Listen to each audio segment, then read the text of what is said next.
शहर की ताज़ा तरीन व खास खबरों के लिए अमरावती मंडल न्यूज़ चैनल को सब्सक्राइब करें तथा बेल आइकन को जरूर दबाएं।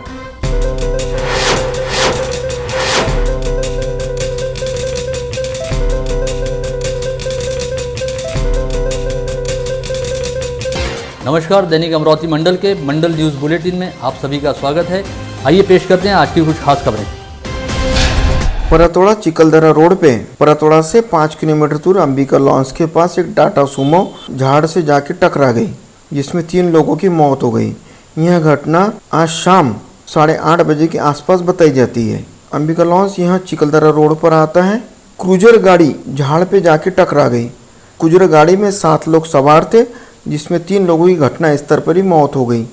4 लोगों को अचलपुर के जिला रुग्णालय अस्पताल में भर्ती कराया गया है।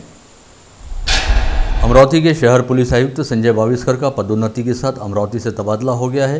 वहीं उनके स्थान पर अब तक नासिक की जिला पुलिस अधीक्षक रही डॉक्टर आरती सिंह को अमरावती शहर का नया पुलिस आयुक्त नियुक्त किया गया है।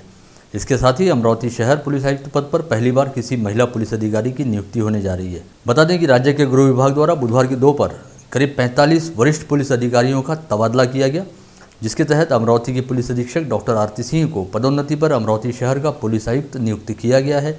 वहीं अमरावती के वर्तमान पुलिस आयुक्त संजय बाविस्कर को प्रमोशन पर ट्रांसफर दिया गया है, लेकिन फिलहाल संजय बाविस्कर की नई नियुक्ति वाले स्थान के बारे में कोई जानकारी स्पष्ट नहीं हो पाई है। पॉपुलर गेमिंग ऐप पबजी समेत कुल 119 ऐप पर बैन लगाने को लेकर केंद्र सरकार द्वारा बुधवार को एक बड़ा फैसला लिया गया। सरकार ने पबजी के अलावा 118 मोबाइल ऐप को बैन किया है। सरकार का कहना है कि इन मोबाइल ऐप से देश की सुरक्षा व संप्रभुता को खतरा है। भारत में पबजी के एक्टिव यूज़र की संख्या करीब 3.3 करोड़ है और इस गेम को लगभग 5 करोड़ लोगों ने डाउनलोड किया है। इससे पहले भी केंद्र सरकार अब तक 106 चीनी ऐप्स पर बैन लगा चुका है और 1 महीना पहले करीब 47 ऐप पर बैन लगाया गया था। इससे पहले सरकार ने टिकटॉक, यूसी ब्राउज़र, हेलो व शेयर इट जैसे 59 ऐप को बैन किया था। सरकार ने कहा कि इन चाइनीज़ ऐप्स के सर्वर भारत से बाहर मौजूद हैं, इनके जरिए यूज़र्स का डेटा चुराया जा रहा है और इनसे देश की सुरक्षा व एकता को भी खतरा है। इसी वजह से इन तमाम ऐप्स को बैन करने का फैसला लिया गया है। विगत दिनों बंडेरा निर्वाचन क्षेत्र के विधायक रवि राणा ने अमरावती कृषि उत्पन्न बाजार समिति के संचालक मंडल पर बेहद गंभीर आरोप लगाते हुए जिला उपनिबंधक को सौंपे गए पत्र में मंडी के संचालक मंडल को बर्खास्त करने की मांग की थी, जिसे गंभीरता से लेते हुए जिला उपनिबंधक कार्यालय द्वारा सभी आरोपी की जाँच शुरू की गई है और प्रभारी उपनिबंधक आर.बी. भुयार को इस मामले में जाँच अधिकारी के तौर पर नियुक्त किया गया है। विगत 25 अगस्त को विधायक रवि राणा ने जिला उपनिबंधक के नाम जारी पत्र में आरोप लगाया था कि अमरावती फसल मंडी में कई तरह की गड़बड़ियां जारी हैं, जिनकी तुरंत जांच करना बेहद जरूरी है, जिसके आधार पर जिला उपनिबंधक कार्यालय द्वारा आवश्यक कदम उठाया गया है। विगत 31 अगस्त को राज्य सरकार के सार्वजनिक स्वास्थ्य विभाग द्वारा एक अधिसूचना जारी कर राज्य के सभी अस्पतालों में होने वाले उपचार की दरें तय की गई हैं, किंतु ऐसा करते समय इंडियन मेडिकल एसोसिएशन के पदाधिकारियों को विश्वास में नहीं लिया गया और आईएमए के साथ कोई चर्चा भी नहीं की गई। अतः सरकार द्वारा मनमाने ढंग से लिए गए निर्णय को एक तरफा व अन्यायकारक फैसला कहा जा सकता है। इस आशय का प्रतिपादन करते हुए आईएमए की अमरावती ब्रांच के अध्यक्ष डॉक्टर अनिल रोहनकर व सचिव डॉक्टर आशीष साबू द्वारा कहा गया कि सरकार द्वारा लिए गए निर्णय के चलते मुंबई जैसे महानगर में स्थित कॉरपोरेट हॉस्पिटलों को तो फायदा पहुंचेगा, लेकिन इस फैसले की वजह से आईएमए के साथ संलग्नित व राज्य के विभिन्न हिस्सों में स्थित छोटे व मध्यम स्तर के अस्पतालों को काफ़ी आर्थिक दिक्कतों का सामना करना पड़ सकता है। विगत लंबे अरसे से अमरावती शहर का अधिकांश हिस्सा पेयजल की आपूर्ति के लिए महाराष्ट्र जीवन प्राधिकरण द्वारा छोड़े जाने वाले पानी पर निर्भर हो चुका है। मजीपरा की ओर से की जाने वाली जलापूर्ति के चलते शहर के अधिकांश हिस्सों में कुओं और बोरिंग के पानी का उपयोग अब लगभग नहीं के बराबर हो गया है, लेकिन पिछले कुछ दिनों से मजीपरा द्वारा की जाने वाली जलापूर्ति का नियोजन गड़बड़ाने लगा है और इस अनियमित जलापूर्ति की वजह से शहरवासियों को काफ़ी तकलीफों का सामना करना पड़ रहा है। पिछले कुछ दिनों से आए दिन किसी न किसी तकनीकी काम की वजह को सामने करते हुए मजीपरा द्वारा शहर की जलापूर्ति को रोक दिया जाता है और फिर 3-3 या 4-4 दिनों तक नलों से पानी नहीं आता। ऐसे में घर बैठे पानी प्राप्त करने के अभ्यस्त हो चुके अमरावती व बंडेरा वासियों को अपनी पानी संबंधी जरूरतों के लिए दर दर घूमना पड़ रहा है। इस विषय को लेकर शहरवासियों का मजीपरा के खिलाफ गुस्सा फूटने की कगार पर है।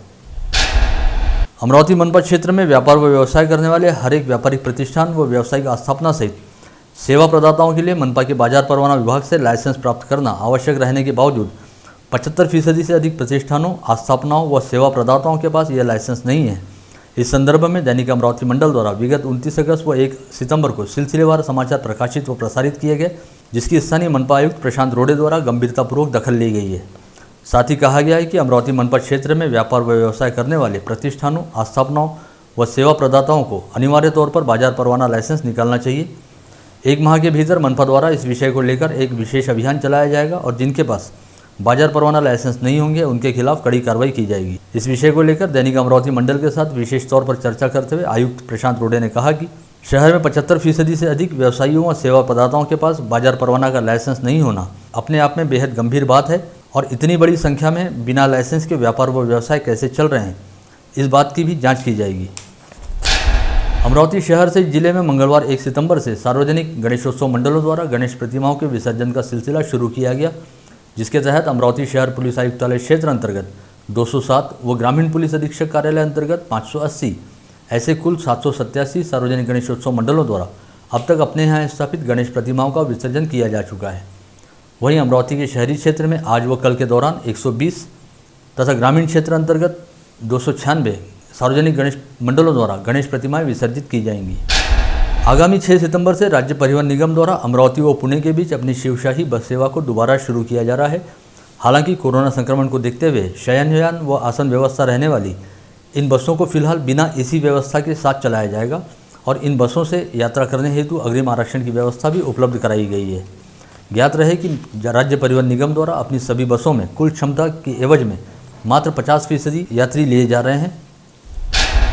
राज्य सरकार ने विगत सोमवार को ई पास की शर्त को रद्द करते हुए राज्य अंतर्गत यात्रा को अनुमति प्रदान की। इससे पहले राज्य में अंतर जिला एसटी प्रवास को भी मान्यता दी गई थी। वहीं अब महाराष्ट्र में अंतर जिला रेलवे यात्रा भी शुरू होने जा रही है, जिसके चलते अब राज्य अंतर्गत रेलवे यात्रा की जा सकती है। इस संदर्भ में हाल ही में एक पत्र मध्य रेलवे द्वारा जारी किया गया, जिसके तहत 2 सितंबर से रेल यात्रा की बुकिंग शुरू की गई है।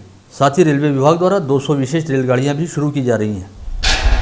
विगत दिनों शिवसेना के जिला प्रमुख व मनपा पार्षद दिनेश बूब ने स्थानीय प्रादेशिक परिवहन अधिकारी कार्यालय को पत्र लिखकर मांग की थी कि अमरावती में जिला अंतर्गत व जिला निहाय मरीजों को लाने ले जाने का काम करने वाली सभी एम्बुलेंस वाहनों की दरें तय की जाएं, ताकि एम्बुलेंस चालकों द्वारा मौके का फायदा उठाते हुए मरीजों के रिश्तेदारों की आर्थिक लूट न की जा सके। इस पत्र के आधार पर निर्णय लेते हुए प्रादेशिक परिवहन अधिकारी कार्यालय द्वारा एम्बुलेंस वाहनों के लिए जिला अंतर्गत यात्रा की दूरी व यात्रा में लगने वाले समय के हिसाब से दरें तय करने के साथ ही मरीजों को एक शहर से दूसरे शहर लाने ले जाने की दरें भी तय की गई हैं। शिवसेना के जिला प्रमुख व पार्षद दिनेश बूब ने आरटीओ को सौंपे पत्र में कहा था कि इन दिनों सामान्य एम्बुलेंस सहित सर्व सुविधायुक्त कार्डियक एम्बुलेंस के चालकों व मालिकों द्वारा मरीजों को एक स्थान से दूसरे स्थान पर लाने ले जाने हेतु अनाप शनाप रकम वसूल की जा रही है। ऐसे में सभी तरह के एम्बुलेंस वाहनों की दरें तय की जानी चाहिए। साथ ही एम्बुलेंस वाहनों का दर पत्रक अमरावती शहर के जिला सामान्य अस्पताल, पीडीएमसी अस्पताल, डफरीन अस्पताल व क्षय रोग अस्पताल सहित सभी निजी अस्पतालों के दर्शनीय स्थल पर लगाए जाने चाहिए। विगत दिनों लगातार 1 सप्ताह तक बारिश चलती रही। वहीं पिछले 2 दिनों से मौसम पूरी तरह साफ है और धूप खिलने के साथ ही भारी उमस का वातावरण है। ऐसे में ये महसूस ही नहीं हो रहा कि 2 दिन पहले तक चहु और झमाझम बारिश भी हो रही थी। मौसम में अकस्मात आए इस बदलाव का सीधा असर लोगों के स्वास्थ्य पर पड़ रहा है और इन दिनों अचानक ही सर्दी, खांसी व वायरल फीवर से पीड़ित मरीजों का प्रमाण बढ़ता दिखाई दे रहा है। इन दिनों जहां एक और कोरोना संक्रमण का पहले ही जबरदस्त खतरा बना हुआ है, वहीं दूसरी ओर मौसम में आए बदलाव की वजह से मौसमी बीमारियों ने पांव पसारते हुए लोगों सहित स्वास्थ्य विभाग की मुश्किलें बढ़ा दी हैं। समीपस्थ नांदगांवपेट पुलिस थाना क्षेत्र के वड़की गांव स्थित बांध में गणपति की प्रतिमा विसर्जित करने गए एक पुलिस कर्मचारी के 22 वर्षीय बेटे की डूबने से मौत हो गई। वड़की गांव के बांध में बारिश के कारण पानी लबालब भरा हुआ है। इस बांध के पानी में गणपति की प्रतिमा विसर्जित करने के लिए गाँव के कुछ युवक कल शाम बांध पर पहुंचे थे, जहां पर प्रतिमा विसर्जित करते समय देवेंद्र अशोक बुंदिले नामक युवक का पांव फिसल गया और वो बांध के गहरे पानी में जा गिरा। रेस्क्यू टीम को इस घटना की खबर मिलते ही देवेंद्र बुंदेले की लाश बांध से बाहर निकाली गई। पुलिस ने घटनास्थल का पंचनामा कर लाश को पोस्टमार्टम के लिए रवाना किया है। समीपस्थ बोलगांव के भीमनगर परिसर में मंगलवार की रात 10 बजे 40 वर्षीय गोवर्धन काशीनाथ कटक तलवारे नामक युवक की चाकू और टॉमी से वार कर बेरहमी के साथ हत्या कर दी गई। इस सनसनीखेज घटना के चलते परिसर में जबरदस्त तनाव की स्थिति निर्माण हुई, किंतु पुलिस ने घटनास्थल पर पहुंचकर हालात पर काबू पाया। जानकारी के मुताबिक गोवर्धन कटक तलवारे का अपने चचेरे भाई नितिन रामदास कटक तलवारे के साथ रास्ते की जमीन को लेकर पुराना विवाद था। नितिन ने इससे पहले गोवर्धन की पत्नी के साथ भी छेड़छाड़ की थी। कल दोपहर के वक्त दोनों के परिवारों के सदस्यों के बीच विवाद होने के बाद गोवर्धन अपनी पत्नी व मां के साथ बोलगांव पुलिस थाने में नितिन के खिलाफ शिकायत देने गया था। वहां से वह जैसे ही अपने घर वापस लौटा, इसी दौरान नितिन कटक तलवारे ने अपने साथी राहुल सुरेश तायडे, संदीप प्रभाकर सोनोने, सागर विजय तायडे, मंगेश अरुण वाडेकर अरविंद सूर्यभान प्लस पगार, छोटू उर्फ आदित्य रवि कटक तलवारे तथा राहुल दुर्योधन के साथ मिलकर चाकू, टॉमी व लाठी से लैस होते हुए गोवर्धन पर प्राणघातक हमला बोला। इस हमले में गोवर्धन की मौके पर ही मौत हो गई और घटना के चलते परिसर में जबरदस्त तनाव पैदा हो गया। पुलिस ने रात 11 बजे आरोपी नितिन कटक तलवारे को रेवसा परिसर से गिरफ्तार किया है। पश्चात उसे स्थानीय अदालत में पेश किया गया, जहां पर अदालत ने नितिन कटक तलवारे को आगामी 5 सितंबर तक पुलिस कस्टडी में रखने के आदेश दिए। पुलिस फिलहाल अन्य 7 आरोपियों की सरगर्मी से तलाश कर रही है। विगत 3 अप्रैल को शहर के हाथीपुरा परिसर में कोरोना का सबसे पहला संक्रमित मरीज पाया गया था। इसके बाद धीरे धीरे आगे बढ़ते हुए अब कोरोना संक्रमण ने काफ़ी रफ्तार पकड़ ली है और इस समय कोरोना संक्रमितों की संख्या 6000 के मुहाने पर जा पहुंची है। बुधवार 2 सितंबर को अमरावती जिले में 26 लोगों की कोरोना टेस्ट रिपोर्ट पॉजिटिव आई, जिसके साथ ही जिले में कुल संक्रमितों का आंकड़ा बढ़कर 5924 पर जा पहुंचा है। स्थानीय संत गाड़गे बाबा अमरावती विद्यापीठ की कोविड टेस्ट लैब द्वारा बुधवार की दोपहर 26 लोगों की कोरोना टेस्ट रिपोर्ट पॉजिटिव दी गई। संक्रमितों में 1 वर्षीय बालक व 16 वर्षीय किशोर सहित 11 महिलाओं व 13 पुरुषों का समावेश है। अमरावती जिले में अब तक 135 कोरोना संक्रमितों की मौत हो चुकी है और 4417 मरीजों को कोविड मुक्त हो जाने के चलते अस्पताल डिस्चार्ज दिया जा चुका है। वहीं इस समय 1372 एक्टिव पॉजिटिव मरीजों का कोविड अस्पतालों में इलाज चल रहा है। वहीं दूसरी ओर पड़ोसी जिले अकोला में कोरोना संक्रमण का कहर बदस्तूर जारी है। अकोला में विगत 2 दिनों के दौरान 4 कोरोना संक्रमितों की मौत हो गई और अब कोरोना से मरने वालों का आंकड़ा 156 पर जा पहुंचा है। वहीं बुधवार 2 सितंबर को अकोला में 62 लोगों की कोरोना टेस्ट रिपोर्ट पॉजिटिव आई, जिसके चलते यहां पर कुल संक्रमितों की संख्या बढ़कर 4132 पर जा पहुंची है। बुधवार को कोरोना संक्रमित पाए गए मरीजों में 20 महिलाओं व 42 पुरुषों का समावेश है, जिसमें सर्वाधिक 24 लोग मूर्तिजापुर शहर से वास्ता रखते हैं। अनलॉक की प्रक्रिया के तहत अदालतों में कामकाज एक बार फिर पहले की तरह शुरू किया जाए, इस मांग को लेकर अमरावती जिला बार एसोसिएशन के पदाधिकारियों ने जिलाधीश से चर्चा की। वकील संघ के सदस्यों के अनुसार कोरोना वायरस की वजह से निर्माण हुई स्थिति के चलते अमरावती जिले के सभी अदालतों में जरूरी केसेस को छोड़कर बाकी कामकाज पूरी तरह से बंद है। इससे हर वर्ग के लोग प्रभावित हो रहे हैं, साथ ही वकीलों व लिपिकों की हालत खराब हो रही है। ऐसे में जिस तरह सभी क्षेत्रों को छूट दी गई है, उसी तरह अमरावती में अदालती कामकाज भी पहले की तरह शुरू किया जाए। इस समय वकील संघ के अध्यक्ष एड महेंद्र तायडे ने बताया कि 5 महीने कंटिन्यू काम बंद होने के कारण उन्हें बहुत सारे आर्थिक परिस्थितियों का सामना करना पड़ रहा है। हम आज माननीय जिलाधिकारी के सामने निवेदन लेके आए कि अगर देश का लॉकडाउन हट चुका है और बाजार पेट से लेके मंदिर तक सब खुल चुके हैं, तो हमारी विनती है कि न्याय मंदिर भी खुले किए जाए ताकि हमारे वकील बांधव अच्छी तरह से काम कर सके। महाराष्ट्र के मुख्यमंत्री उद्धव ठाकरे के आदेश के बाद में आज 45 बड़े पुलिस ऑफिसरों के तबादले किए गए। वहीं अमरावती में अब 5 जिलों के आईजी चंद्रकिशोर मीना अमरावती के नए आईजी होंगे।